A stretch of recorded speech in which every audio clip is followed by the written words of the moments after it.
And so Jack and I, my co-founder, who also worked at Palantir with me, we sort of left to bring some of that knowledge and learning to the world. So what we do is we help large enterprises bring AI to their employees and to their products without having to compromise on the data security and the data privacy that can sometimes be involved in just sort of handing data over to these big models.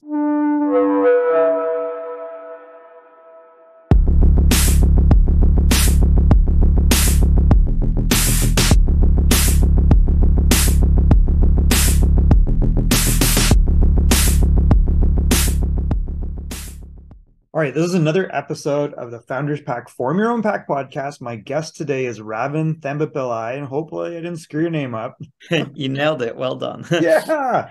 And it's Sri Lankan, is that what you said? Or Yeah, that's right. Exactly. cool. It's really All right. Your company is Credal, and you guys just graduated Y Combinator. Woohoo, we did it. So thank you for joining me. I'm glad we had a chance to connect. Yeah, me too. Really, really pleased to be here. Thank you for having me. All right. So for people that don't know, who is Ravin and what is Credal? Yeah, totally. So I'm the founder of our startup. I worked at Palantir for 7.5 years before doing that, and also worked at a couple of like really, really successful startups in London and the UK before that. Go Cardless, which is multi-billion-dollar fintech unicorn in the UK, and the Hut Group, which is a e-com company in the UK as well, also doing really, really well. IPO'd a couple of years ago. And I spent the last sort of 7 years at Palantir working with really, really large enterprises, right? So I think the biggest was probably the work I did with HHS, which is America's sort of health department, right? The Department of Health and Human Services. And I led a lot of the work that Palantir did there, protecting America's hospitals from COVID, right? So trying to make sure that, the hospitals don't overflow, the nursing homes and all the medical facilities have the equipment, the PPE, the emergency personnel that they need to actually be able to try and tackle the problems. And what we saw there, right, was trying to figure out like where COVID was going, trying to figure out which places would need help, was really, really enhanced by the use of AI, right? Like these new AI models could do incredible things that would otherwise take, weeks or months of analysis to figure out. The AI model could kind of just do it like that, right? But the problem was deploying AI on this data was super difficult because it's extremely sensitive, highly regulated data, right? So we kind of learned a lot about how you protect the data while still being able to actually use AI in that process. And so Jack and I, my co-founder, who also worked at Palantir with me, we sort of left to bring some of that knowledge and learning to the world. So what we do is we help large enterprises bring AI to their employees and to their products without having to compromise on the data security and the data privacy that can sometimes be involved in just sort of handing data over to these big models. Okay, so it seems like for most people, I'm sure that's somewhat of a complex revelation. Like for you, it was you were in the weeds and you could see this problem. So Right. the problem specifically that you noticed was that it was really difficult to handle these large data sets and then anonymize them. Yeah, it's specifically like figuring out what is the AI model going to learn if I like feed it this data, right? So if I give it a bunch of data about my hospital visits, is it going to suddenly figure out like, hey, like this is the entire story about my, health, right? And getting control of like exactly what can these models learn, what can we prevent them from learning, while still being able to get the benefits of the model is like really, really important if you care about data privacy, which obviously from my perspective, we should all care about data privacy, right? Makes a lot of sense. Okay, so is part of it, because it sounds like there's like a rabbit hole you could go down there where, well, the AI could find something we don't want it to find, or Right. Right. So, I mean, that's indeed the danger, right? And you think about what's been happening over the past few months, you've got like millions, hundreds of millions of people logging into things like ChatGPT, right. asking it questions. And I think up until recently, possibly still now, that the default position of ChatGPT is that it will train models on anything that you put in there. And obviously, do folks really understand that these models are really powerful? If you're asking it certain questions, if you're putting in your thoughts and your feelings and even your emotions in some cases into this tool, what is that tool going to be able to learn about you? And then what are other users of that tool going to be able to learn about you as A well? good question. Right, exactly. And that's what we help enterprises kind of protect themselves against. Super interesting. Okay. All right. So where are you at in the venture and what's next? Yeah, so we launched last month, which was kind of a whirlwind, and we're already live with 11 large enterprises who are Wow. using us to do some really amazing stuff, actually. Okay. Really basic stuff like summarize meeting notes was like often the very first kind of use case. Then it gradually evolves into more complicated technical things like, hey, can I use this to help me write my code better? Can I use it to help me design the architecture of my software better? And then at the sort of the late stages, and we're still talking only 4 weeks in, right? But at the late stages of an enterprise's use of Credal, we start seeing some like really, really powerful use cases like internal sentiment analysis. So managers asking like, okay, which of the 6 teams that report to me like are feeling good about how their work is going, and we're bringing in your data from Slack, from GitHub, from Google Docs, etc., and helping managers, employees, engineers really make sense of all of this data using AI. Super interesting. All right. So for people that are out there and they want to start a Y Combinator type startup, Right. what was the first of all, like what was your pitch like? Like how did you structure it and why was it successful?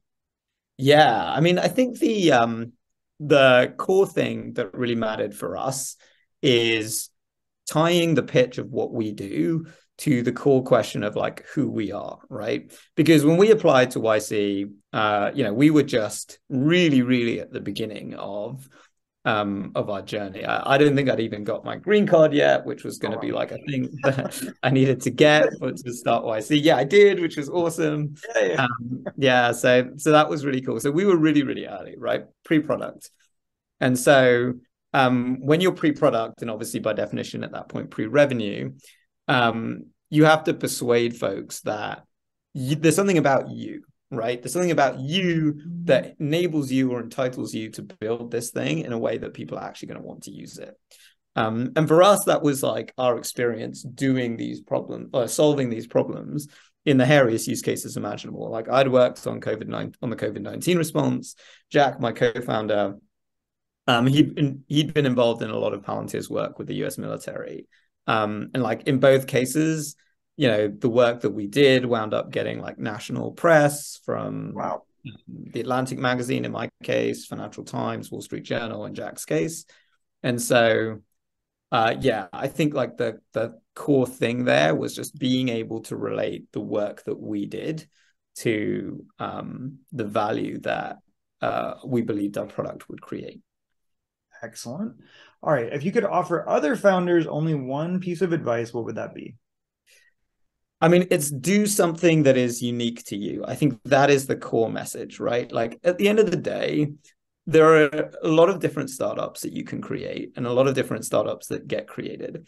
And it's such an emotional roller coaster, right? Like doing a startup, things go well, things go badly. Like Monday is so different to Tuesday. And keeping yourself going through it is so hard if you don't really deeply believe in the like purpose of what you're building. And we see this with so many like crypto startups, for example, that the founders kind of, in some cases the founders really believe in crypto, and those founders like kept going through the dark times, right? Yeah. Whereas the founders that just kind of were doing it because it was hot last year, like none of those startups exist today, right? Very. Um, and that's why you see, every startup goes through a difficult period at some point in its life, no doubt multiple. And if you don't do something you really love, if you don't do something you deeply believe in, you're not going to keep slogging through the pain, like when those dark periods come. And they're there. And they're there. You bet they're there. Yeah. What have what is the role of partnerships and or community been in your success so far? Yeah, really good question. So, I mean, partnerships are really important to us because, a lot of what we do actually is just provide the data layer for like governing your data. And then our customers, I mean, they use the Credal UI, but often the value that they get from Credal comes from them using like one of our partners, who then accesses our information security policies, right? So partnerships are a really critical part of our business because we don't want to be going out there and building every single like AI feature in the world, right? There are loads of startups that do this stuff in a very specialized way really well. We're just focusing on that core information security layer. So partnerships absolutely critical. I will say so far, the community aspect, we're still just like very, very early on in our journey. I mean, one of the challenges with like enterprise sales is I I'm gonna think like say right, that might be the challenge. right, exactly. It's not like the obvious sort of community route. But one of the things I have found super interesting is like enterprise CISOs that they all know each other, right? They all know each Oh, other and they all talk. And so actually, funnily enough, like we have had quite a few of our customers come in through referrals because the CISO of one of our existing customers was right. chatting to his friend and he's like, oh, I'm using this really cool tool. It's great. You should check it out. That makes sense. So it probably just looks a little different. It's not like a fun community. It's probably just like, but highly valuable, right? Like, and for Right, people that don't know, CSIS is like a chief security officer in an right, enterprise. right. So Yeah, you it's can not on imagine how fun Discord. those guys are. Yeah, they're not on Discord. No, they're not on Discord, right? Right, Yeah, that makes sense. But at the same time, to your point, like that's such an important thing because they probably don't have people that they can relate to, and when they're looking for this type of solution, they're going to really listen to each other. exactly. They trust each other. And the more we can win the trust of our customers, then the easier it is for us to win the trust of our like prospects and opportunities. That makes total sense. And so, did you get your first customer through referral? Our first customer actually was, it depends on how you count, because I think there's someone who started paying us, but like the first person who started paying us, I think was actually the second person that started using us. Oh, okay. Um, so depending on how you count, our first customer was either through YC or through our own internal network. So Nice. I had a friend from Palantir who I knew, who I'd done like some user research with, and I knew he had this problem. And so I think he was the first person to actually start paying us. But the first person to start using us was someone through YC who, we just invoiced him at the end of the month instead of at the beginning. So, There, right through your network, right? Like that's through your. right, right. So that makes total sense. All right. Well, I want to thank you for spending time with me today. Is there anything that we haven't touched on you think is really important? Yeah, I mean, one thing I'd be curious about, like to see if you think your audience would be interested in is understanding like, what can they actually do to get control of their data privacy when they use Mhm. AI today, right? I think, I'm a privacy nerd. I think a lot about this.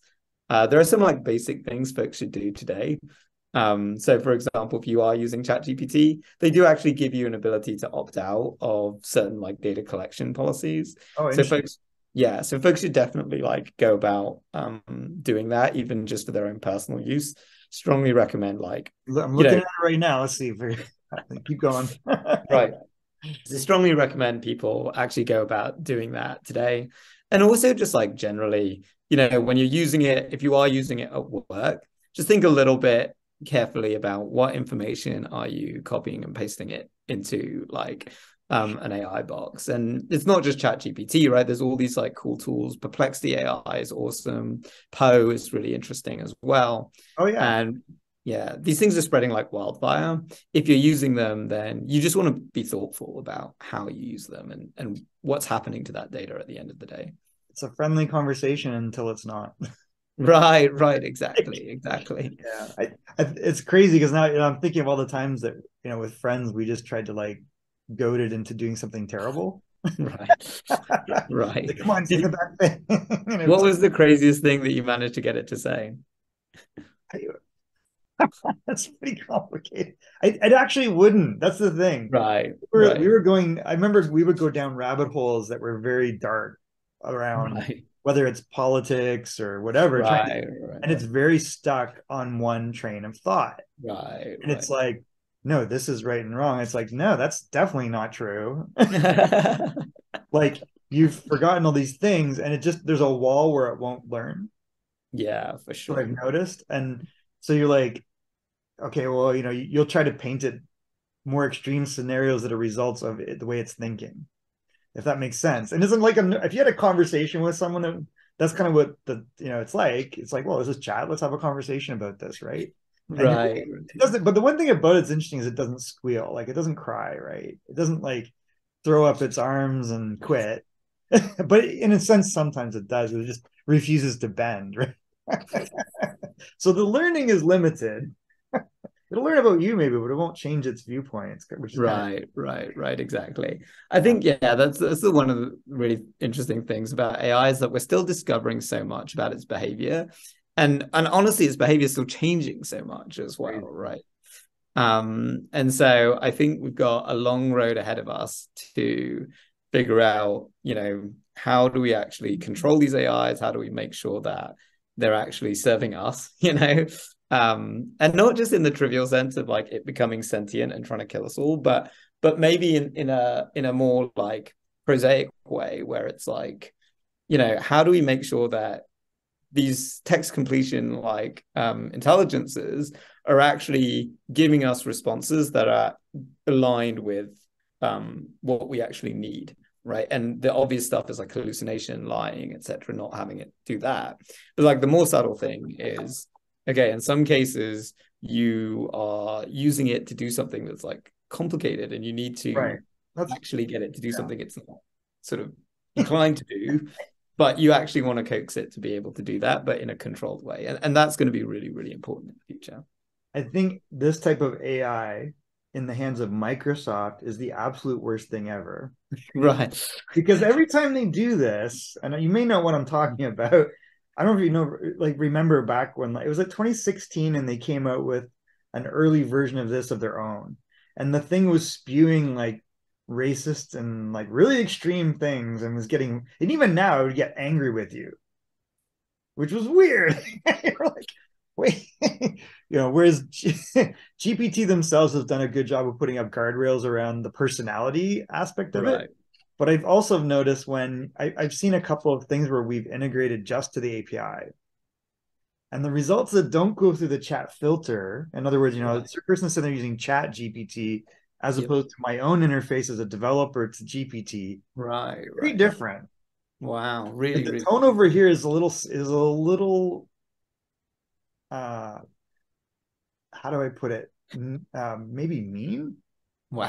That's so interesting. That's so interesting. And yeah, it's so I didn't because we had one product where it was like, oh, the founder just went off and had the developer integrate to it, and it was for the purpose of generating templated emails from Right. GPT. Right.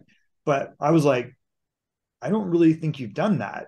So I started Right. asking it absolutely nothing to do with email, and it would start answering. But it was like you took all the guardrails off of Chat Wow. GPT, That's so and you're getting interesting. right to the AI. And I'm like, whoa, this thing is not. So and we would actually compare what we would Right. ask it to do, like whether it was a question about history or a question about Right. Right. some idea, and the responses were very different Super interesting. Yeah. from presumably from the same backend. So Right. anyway, Well, there's a couple of things that might be going on there, right? So on the one yeah, hand, you've got the system prompt, right, those two things can be different, but also you've got all of the parameters that you're passing in. So things like the temperature that tells you like, how consistent do you want the model's response to be versus how like creative and exploratory do you want the model's response to be? And things like that can really, if you've got a high exploratory, like high temperature, then the model can just kind of go a little bit nuts and go a little bit off the rails. Whereas if you're trying to keep it very narrow and you know exactly what the output is and you want it to very consistently say the same thing, then you can like reduce the temperature and get control back that way. super interesting. You can spend a lot of time on these things. I can just Right, right. infinite when you get if you're that type of person, you could like. Right, right. But I guess what I'm trying to figure out, because I'm a semi-technical founder, right? Yep. Like I'm dangerous enough to understand Right. things should work, and then what we need to make it happen. Well, I think folks like you, you're in such a good position right now because Right. the folks who are just dangerous enough can use AI to get like really, really dangerous, right? Um, and Yeah, I think because it's a really it exciting amplifies. time. I think it's a really exciting time. I I'm really, yeah, I think it's Yeah, I'm a, excited about it. I think it definitely like I heard the one comment from kind of the all in crew that it was interesting, which is, they're doing a new cohort. For example, Jason Calcanis has right, Launch, which is more of an accelerator, and then you right. got Chamath, who's got a big fund, right? Yep. And the big fund is having a hard time because Mm, they have all these what they're calling zombie corns, like zombie right, right, right. unicorns, and you got these little companies that are either building, or like yourself, for example, they're Right. leveraging or they're building AI based tools. They're Yeah. using AI based tools to do more with less people Yeah, and better. 100%. And then you got someone over here that's, it's this far down their journey of startup, and suddenly like they might be lapped just Right. because of the power of this. So it's interesting to hear them say that. I'd have to experience it and drill down firsthand. But I think that's the promise, right? It's like, hey, we could have 5 co-founders that look like 50. Right. Absolutely. Absolutely. I mean, I literally just had this experience yesterday. Like, we were building out our Confluence integration, and I was about to start working on the Confluence integration. And I was like, you know what if I just like use Credal and see if I can just get this Confluence integration out? It took me 5 prompts to get like a working integration, 5 total, What? right? Wait, so That's it coded in what, like in Java or something, or how did it do it? Yeah, we're using JavaScript. We have like a Node TypeScript backend. And so literally just stood up the app. It has like the context that it needs. And it got like it made some mistakes. But most of the time the mistakes were like trivial and I could just copy and paste the error message back in. There was one time where it like conceptually didn't really understand like what was broken, and so I had to like provide it a little bit of coaching and explain like, hey, this is why this isn't working, can you like fix it? And then actually it just went ahead, and once I'd given it that context, it was able to fix it as well. So 5 prompts total, 4 of which were trivial and 1 of which was like, it required a little bit of human thinking. And that was it. I mean, it was a demo worthy Confluence integration like that. That is crazy. I love that. I love to hear that, because I think the other thing that it does is you take what was a bottleneck before in two Right. ways, right?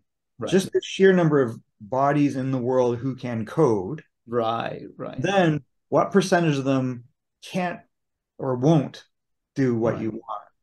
And Right. that's always Exactly. a big challenge, as you know, if anyone that's built apps or SaaS or anything, and then you add in this complex layer of maybe AI products. Yeah. So, well, what ego and skill set do I have to wade through to get to something? Right. Right. That's so true. Right. That And is so true. now I'm like, oh well, the thing will just keep trying. Mm. It'll just keep iterating and brute forcing if you're prompting it differently, is what you're saying.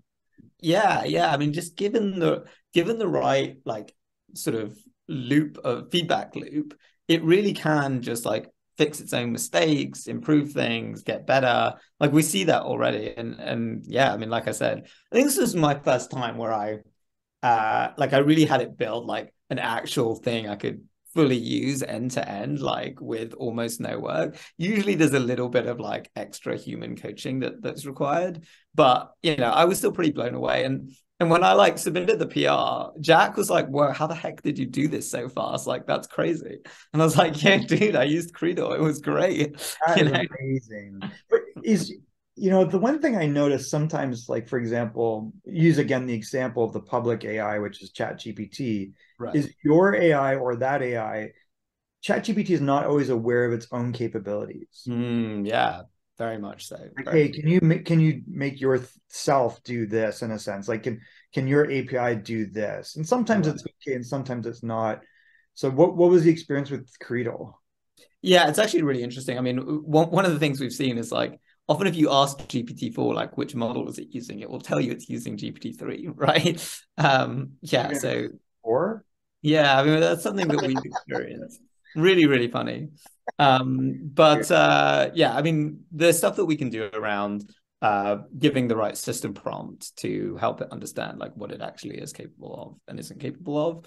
But that is definitely something that these AI models. So we integrate with like a large number of models. So it's not just OpenAI, it's the Yep. Anthropic models, Cohere, some of these kind of open source ones.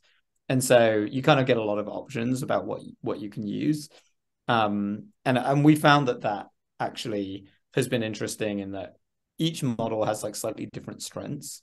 So we've seen, for example, that a lot of our users have preferred to use Anthropic when they're dealing with structured data, whereas less structured data, good old ChatGPT, summarizing a document is basically all they need.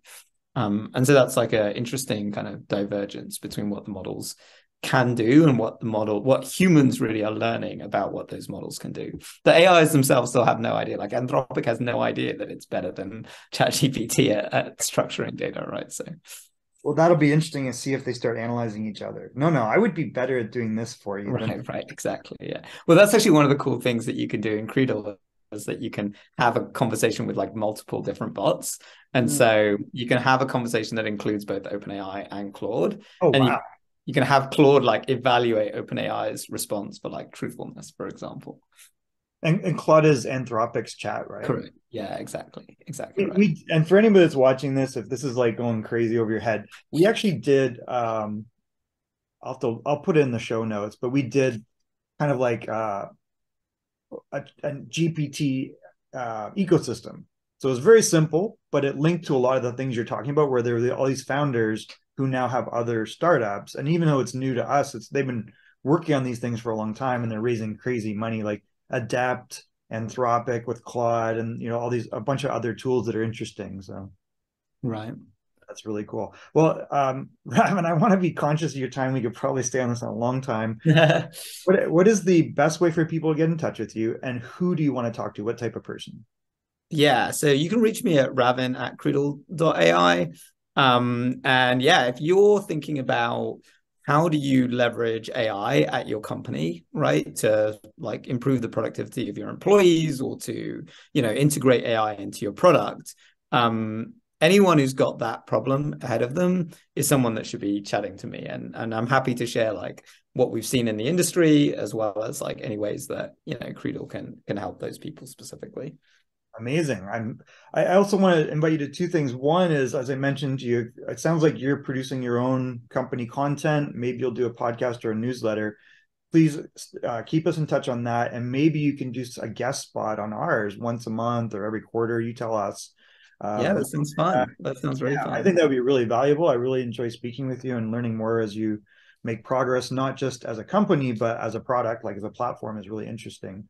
Awesome. Thank I you. do want to invite you. We've been asked by a lot of Founders Pack members who are typically like Y Combinator, Techstars, or similar founders that are raising or have raised, working on neat stuff, to form masterminds. So I'll invite you if you're interested to check it out and see if you want to be matched into a group of masterminds that of other founders that you could have as a peer group for a 3 to 6 month type period of time. And so I'll invite you to that.